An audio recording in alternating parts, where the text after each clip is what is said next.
legal, Mr. Adam from Budapest. Legal, motherfucker. What's up? Yeah. Yeah, my penis. How about that? Oh, that's always a good answer, buddy, right? Yeah. Well, it's a sign of good health, isn't Oh it? yeah, most definitely, man. Yeah, yeah. You should always be happy about that, right? Yeah. My doctor's happy, so I'm happy. So what's up with you, man? Ah, all good, man. Like busy with life, a lot of stuff happening these days, some fucking stress, some good things, so it's kind of a balance, right? But can't Let's complain. let's talk about like, have you ever been like in court? Like you were working as a criminal law attorney. So for me, it's like, Yeah. have you ever been in court listening to like people's story? Like, Jesus Christ, what was that guy thinking? Being fucking Yeah, man. Actually, I've been to court like a lot of times, like quite a lot. yeah. And yeah, it's like it's not really like, in my opinion, it's like not really like what was that guy thinking, because the kind of cases that I represent, it's more like, I understand that guy, I understand you, motherfucker, like why you did Wow. it, because I mean, we have a lot of clients from, I'm not gonna name some countries or shit, but some poor countries, right? And then the guy comes here, and then he commits a crime, right? And then I'm like, fuck, man, I feel you, I feel like why you're doing this, because, you need the fucking money. And then, I mean, the kind of cases that I represent, I don't really want to name anything, but, it's like these are like not bad people. These are crimes that, like they don't hurt anybody. They don't harm anybody. It's just, a crime. It's a crime basically because the government says that it's a crime, right? And then, so I'm like, I understand why you do it, man. You need some money. You think you might get away with it, and you need to feed your family. I understand, and I mean, I do feel for them in a way. Yeah, I completely understand that. And that was interesting. But is it like, so it's based on making money or like providing for the family, and that's why they ended up in a situation like that? Or Yeah, I mean, my clients, yeah, most of the case, yeah, most of the time, yeah. I mean, most of the time it's like, yeah, providing for their family, making money, and they don't have like good opportunities, so they gotta make some money somehow. And then some of them are like in really shitty situations, so like they have to make some money somehow. And what's obviously, like that? most of the time, these are like not educated people, right? So it's not an option to work as a fucking accountant or Ah, okay. anything like that, right? Yeah. What's the longest jail sentence a client that you have represented have had? Well, me personally, not a lot, like for me personally, like the longest sentence that my client got was like 3 years, right?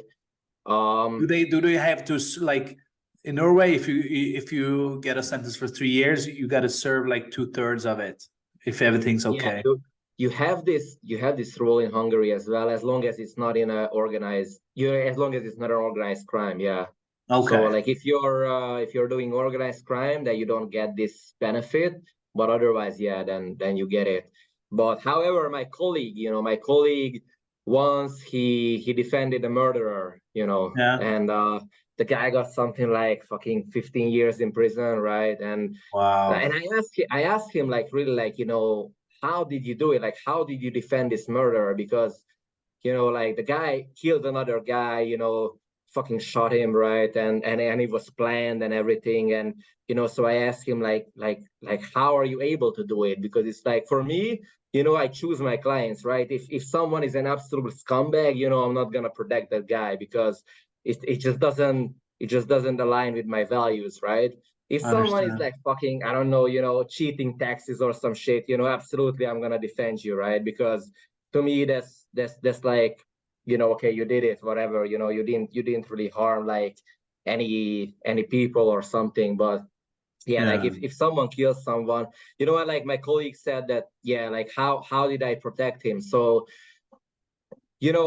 I believe that he did it for self-defense. Like I truly believe that, and then the case, because he kind of explained it to me, so he was kind of like, yeah, it could have been self-defense, and we don't know, we obviously don't know what's the truth.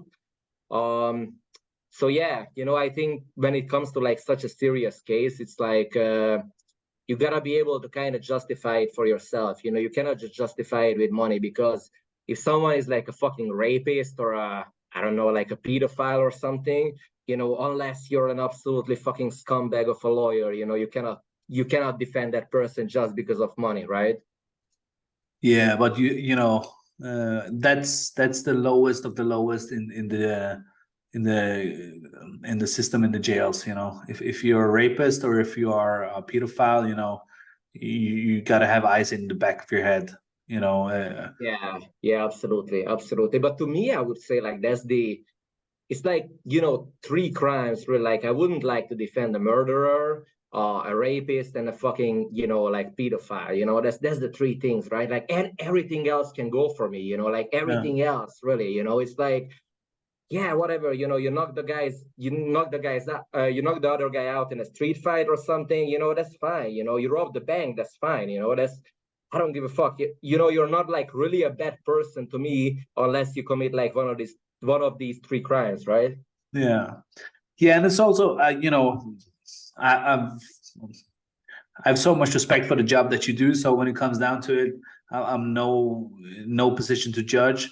And but I completely understand to kind of like protect yourself and protect your set of values. You know, so I understand shit can happen. I understand that things are fucked up. But if you rape another person, if you're a pedophile, and if you murder somebody, either like self-defense or not self, whatever it happens, is like it's kind of hard to expose my mind to that. So it's kind of, I understand you trying to protect your values. But on the Yeah. other hand of it, if you're trying to look on both sides and have a kind of a different perspective, is like even if you deliberately killed up another person in anger, in just emotional response to whatever happens, right? Yeah. That could be a good person. He just fucked up for a period of time. Yeah, you know, you're absolutely making a good point right there, you know, because So it's I think that's good. eh, It's not necessarily you have to do it, but I'm glad that there are lawyers out there who are like, you know what? I'm not gonna be the judge of him. If you're religious, God will judge you, you know. yeah. But and if you're guilty, the judge will judge you. So I kind of look up to also the lawyers that are able like to expose themselves to these kind of cases and say, you know what?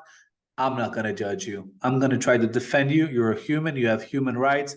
People make mistakes in life, some with worse consequences than other. But at the end of it, you also are worthy of getting a proper defense for your case.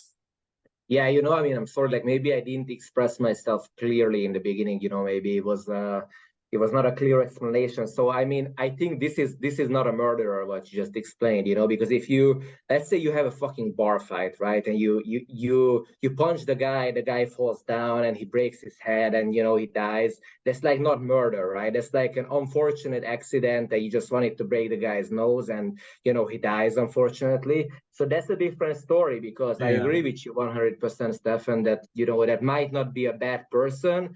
He just lost his shit or whatever. You know, he was drunk and you know he just wanted to beat up the other guy, but it turned out this way. So I Yeah. 100% agree. What I meant in the beginning, it was like, you know, like real murder, you know, like when the guy plans it, like, okay, I'm gonna kill this motherfucker, and you know, like he like really plans it for weeks and weeks, and then he does it. Like that's the one that I meant, that you know I Then I wouldn't like understand. Yeah. like such a person That's a if huge. I'm like really convinced that he did it, you know, because if I Yeah. have some, you know, if I'm like, okay, you know, you might be innocent, you might be set up, right? Because that Yeah. can happen. People have been set up before. Yeah. So in that case, you know, that's a different story. Yeah. Then it's much clearer for me, and I completely understand. It's a clear line of deliberate murder, and then just like accidentally getting hit in the car, and then you go out of the car and get an argument, and suddenly you hit him, and then he falls and breaks his neck, and you're like, oh shit. Yeah. So there's a big difference between like planning mass murder, shooting a high school shooting, and getting to these kind of very bizarre situations where you actually end the person's life. So yeah, it's a clear difference. What I was thinking, have you ever seen the movie The Law-Abiding Citizens? Actually, I have not. What is it about? So this I don't remember the name of the actor there, but it's a fantastic, it's a Hollywood production. So, it's of course Hollywood kind of mentality. And Jamie Foxx is one of the prosecutors there. If I remember it correctly, but basic of the like the storyline without getting into any spoiler alerts, it's like this guy, he's attacked at his own home.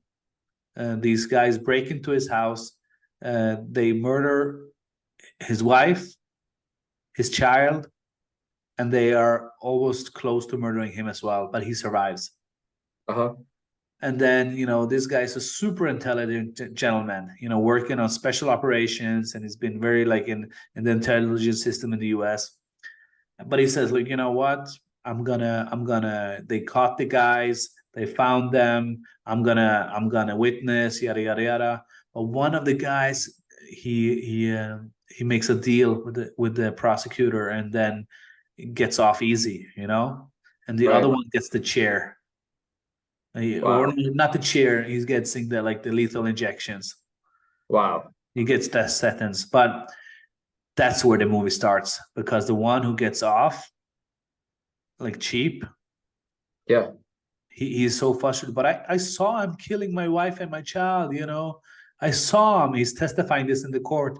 And then Jamie Foxx says, we had to make a deal. Normally you would lose the case, but now we got one of them convicted and they got death row, and one of them got a 1 year in jail or whatever, Yeah. But this is not fair. Well, life's not fair. They have a discussion like that, and then the movie starts, and it just like it's so yeah.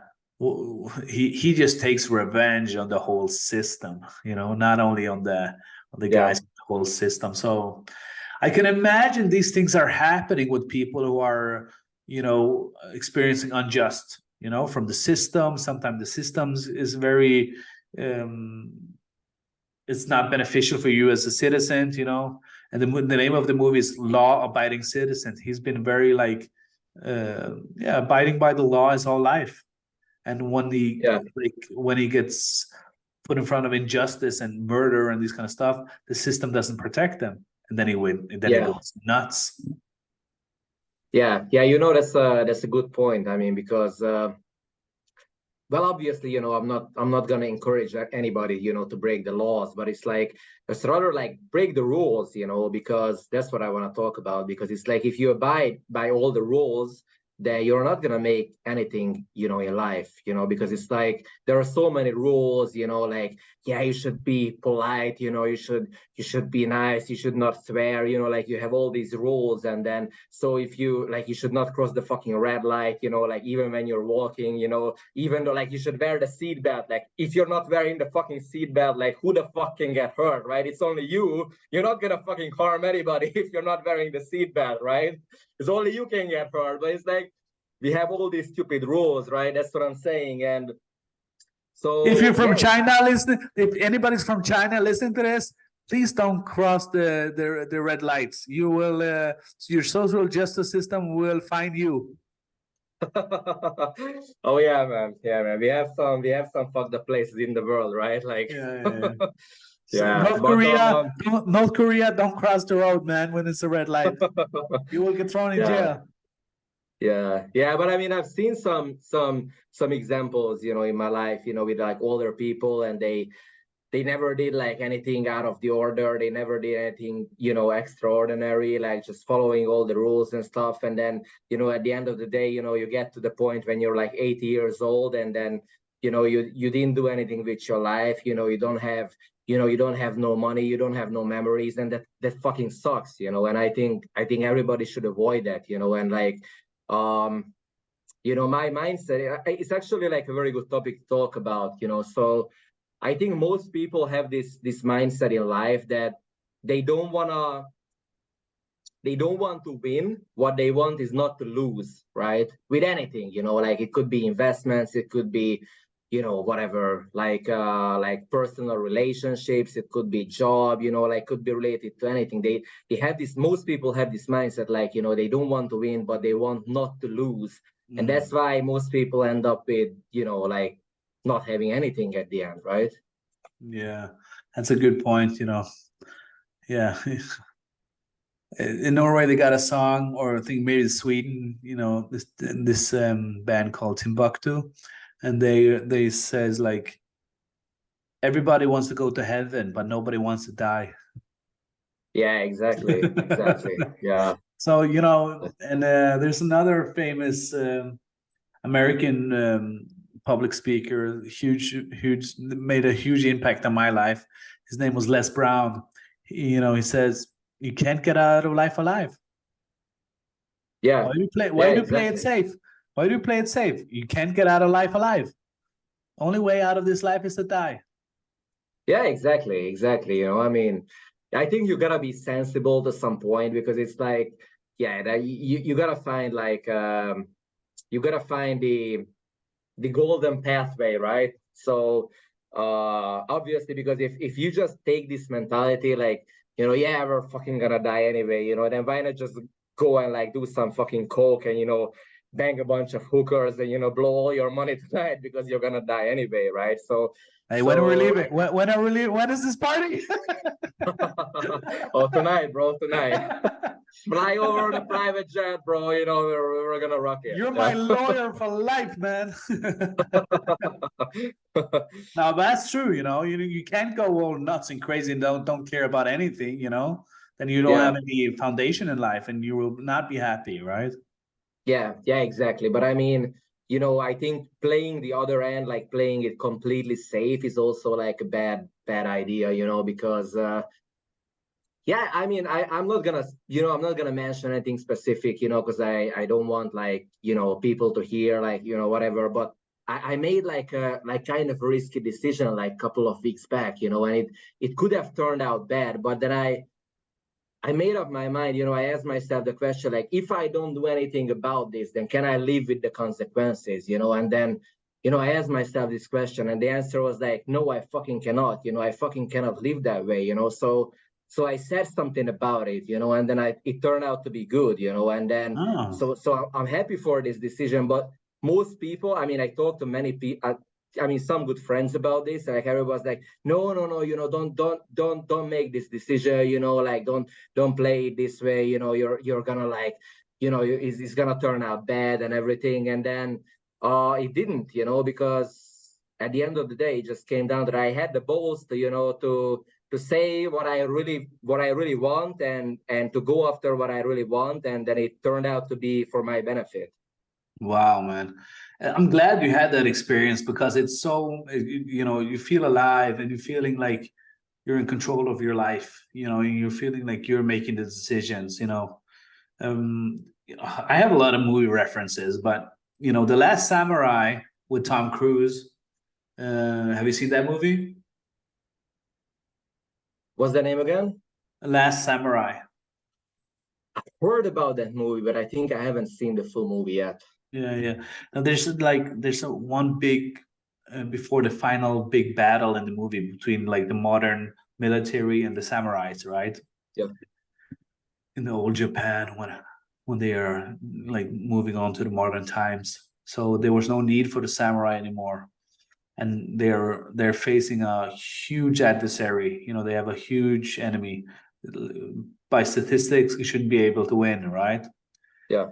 And then Tom Cruise, who's supporting the samurai, he's saying, well, we never give up. We do this and do that, and then the Japanese guys say, but do you think this really possible for a man to change his destiny? And the reply that Tom Cruise said in the movie is just lived with me for so many years. You know what he said? What's that? He said, I believe a man can do what's in his ability to do before destiny is revealed to him. Wow. Wow. And then I That's was like, wow, it doesn't matter. You like it, you can be on the sofa, do not go to the gym, do not exercise, do not eat healthy, and then say, well, it's faith. It's faith. You know, Yeah. if this is happening when it's faith. No, no, Yeah. no. You can do whatever you want with your life until destiny is real to you. You know, so Yeah. even if you're going to die at 45 years with a shitty health or with a great health, try to do what you can in your life until that destiny is revealed to you. So go to the Yeah. gym, eat that healthy food, go to that concert, meet that girl, meet that guy, do whatever, you know. And at the end of the day, it's like you have the power not necessarily to change your faith, because it's a weird concept to try and change your faith, but whatever happens was kind of meant to be because it happened, right? But until that point, you can live in the understanding or illusion or whatever you want to call it, that you have the chance to do whatever you can until destiny is revealed to you. So that's like a Yeah. powerful situation to think about it. Yeah, absolutely. I mean, that's very deep. That's very deep. Like what this thing that you just quoted from this movie is very deep. Um, yeah, yeah, you know, it's absolutely. But I think that for most people, it's just easier to make excuses, right? And then like face the reality, and then like going to the gym. Like I just took the fucking cold shower the other day, and it was like extremely uncomfortable. Like it was. I felt like fucking like shit. Like, do I really need to do this? I can just turn the water warm, and then it's gonna be like a lot better. But I did it because it's like, yeah, it's always easier to live in comfort and to point at other people, and to just not to face like why your life is shit, and just like like kind of accept it, and then like really like blame other people. But like if you wanna make something from your life, then that you like gotta face the reality, and you gotta like I think you gotta take risks, right? Like there's no other way to be successful. I'm like fucking 29, and I'm like just kind of like realizing it now that yeah, like unless you're born in some super lucky circumstances or something. I'm talking about like finances, for example, right? Like to make some money, to make something out of your financial life, you gotta take some risks. Like that's something what I'm doing, right now. Like I'm not gonna say like what it is. I don't want to be like too secretive, but it's like yeah, but I'm taking risks, man. And like a lot of people are like, what the fuck? I would rather go and, buy a fucking BMW. I would rather go and, blow the money on some cocaine and some hookers. But I'm like, yeah, yeah, sure. That would be fun. That would be fun to drive a fucking BMW right now. Who are these friends of yours who are buying hookers and buying coke all the time, buddy? You got are you dating your You wanna clients meet or them, what? right? Are you like you're hanging out with your clients, man? Come on, be professional. No, but you know what I mean. Like, I mean, that's people's mentality, really. I mean, maybe it's like a bit exaggerated, right? This example, but like people like wanna spend the money on stupid shit like right now, today. Like I'm talking, yeah, like buying a fucking nice car. It's like fucking 90% of the people are like, yeah, yeah, like I'm not gonna spend it on some risky investment or whatever. Like, even though it's yeah, like if you just do the studies, most people don't even study about things, right? They just like have whatever is like implanted in their brain, like in school or by parents or whatever, and they're like, yeah, yeah, like you gotta work this job, and then you gotta buy a house, and you gotta get married, and then like you gotta put your money in the bank and buy some stocks, and then you will be happy. You can retire at the age of 65. I'm like, no, man, fuck that. Like I don't want to retire at the age of 65. I want to be rich in like fucking 5 years from now. But dude, you're already rich, buddy. I'm not rich. I'm not rich, buddy. Hey, how much do you pay to smile? How much do I pay to smile? I think, as far as I know, it's for free for now. How much does it cost to laugh? Yeah, yeah, that doesn't cost anything either. So, I heard this blind man I once met. He taught me how to see the world. mm, So meaning with this, the basic stuff in life is free, with yeah, all yeah, things going on in the Palestine and Ukraine and all these kind of situations, children who will never, ever, ever grow up to see the world that we do, or be in a position where we are able to they're put on so much injustice and exposed to so much brutality that we have never seen in our life at a much younger age. So even if they make through it, these catastrophic disasters, war zones, still their life will be marked forever if they able to recover ever from it. So, buddy, we're already rich. Yeah, I would say like we are blessed, definitely, that we didn't grow up in a country where there is war. We didn't grow up in a country where there is like extreme poverty, like some countries in like Africa, for example. So yeah, like I mean, if you're not born in these circumstances, then yeah, like you're already blessed. Yeah. But yeah, like the funny thing is, like it's good that you say it, because for example, like many people who are like blind, and many people who are like disabled, like in a fucking wheelchair or something, like they are more happy sometimes than people who are like completely healthy. And then like that's kind of a funny situation. And yeah, like I myself, I don't like to complain a lot, because as you said, like I think we have pretty much everything. Like we might want more, right? But we already got like everything pretty good. Like we got fucking food. We got a house to live in. We got like family and People friends, we care about. and all that.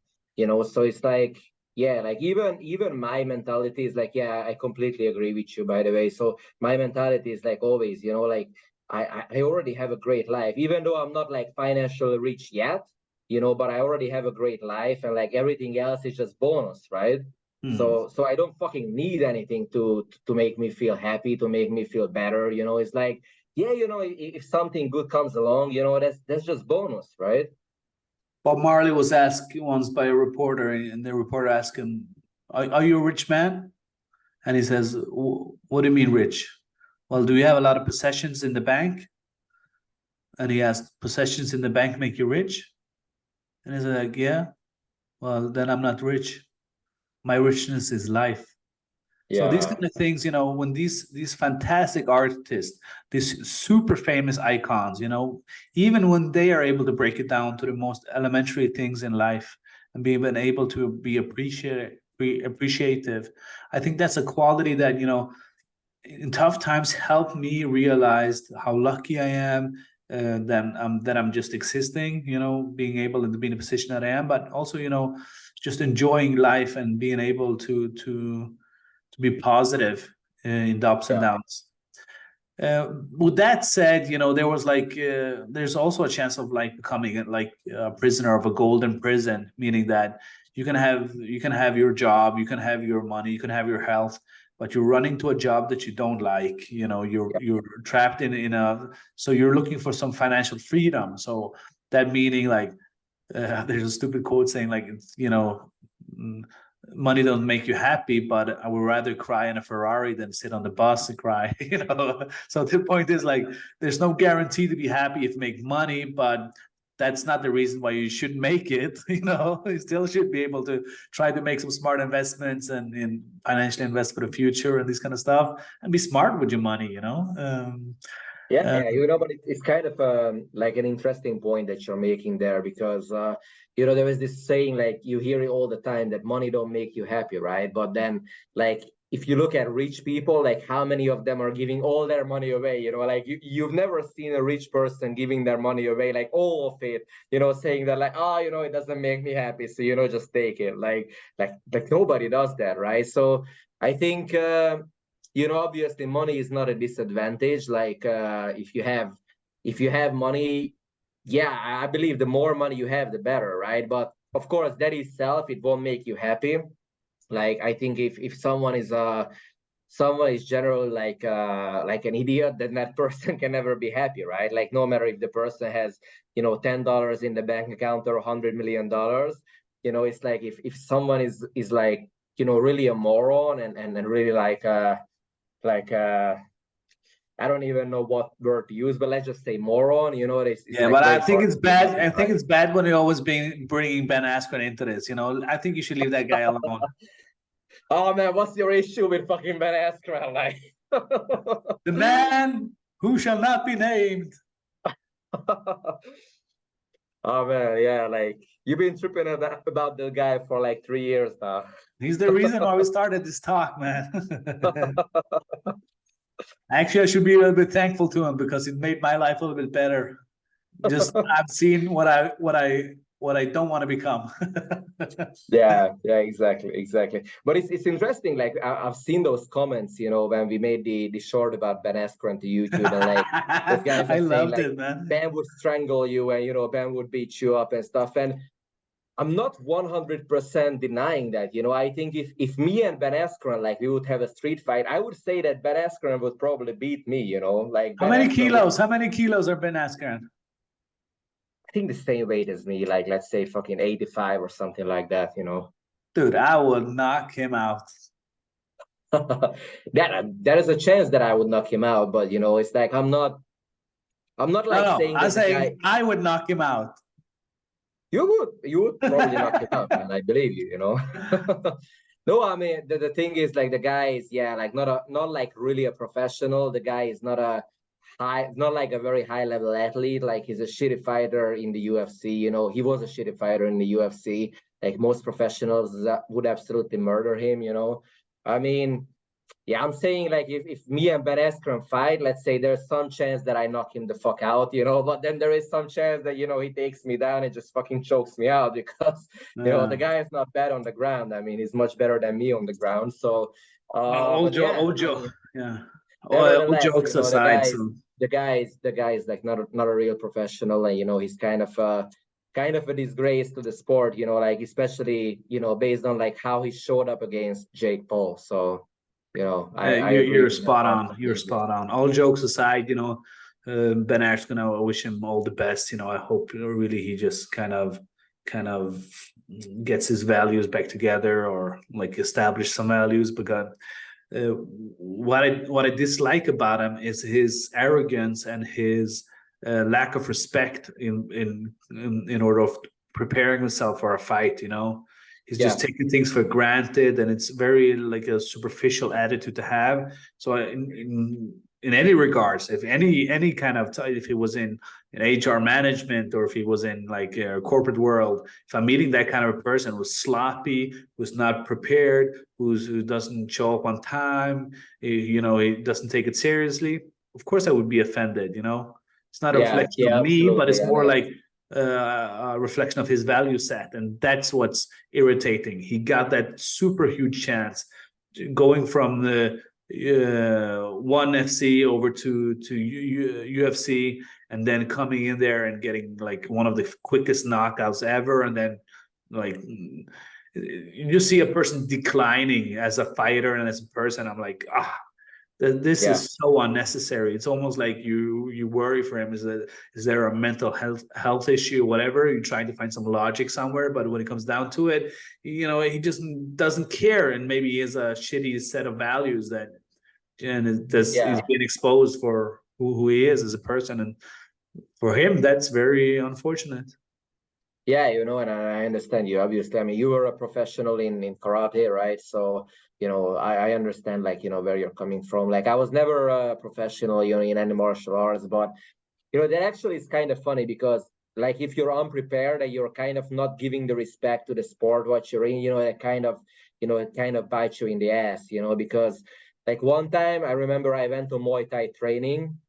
And the previous night I went out for some beers, you know, like I had like a couple of beers the previous night, but the training was in the evening, you know, I was like, yeah, you know, it's like I'm a bit, you know, a bit sloppy, you know, I'm a bit, you know, still hangover, but fuck it, you know, I'm gonna go to the training. And then I was sparring with this guy, and you know, because I was hangover, you know, so I was not that concentrated, and you know, so I'm like, yeah, I have my guard up, but then I lower it, you know, because I'm like kind of out of breath, like it's towards the end of the sparring. And then he caught me with a fucking good, you know, straight right. So, and I got knocked down, you know, I almost got knocked out. I didn't get knocked out, but I got knocked down. Then I get up, you know, kind of with a headache and stuff. And then, you know, I felt really shitty after that. So I'm just saying this because, yeah, you absolutely have to give the respect to the sport or to anything what you do, because you know that can bite you in the ass if you don't do that. I'll end this podcast with another quote. It's like it said, and it's something I used in my career as an athlete. Is like, if you fail to prepare, you prepare to fail. Wow, that's kind of deep as well, man. Yeah, and you know the things why I mention these quotes is because when you get up at like 5:30 in the morning, starting punching the bag out for morning run when everybody's asleep, everybody's like, why the hell do you do that? Why don't you sleep a little bit longer? Or why do you torment yourself like this? And you ask yourself these questions, but the cool thing about it, you get the answers. You get to know yourself in a proper way that you will never do if you don't do these things. So that's why these quotes have meaning, and was a self-development tool doing sports. But that's all we had time for today, buddy. I look forward to talk to you next time. We're going to talk about some more fighting next time.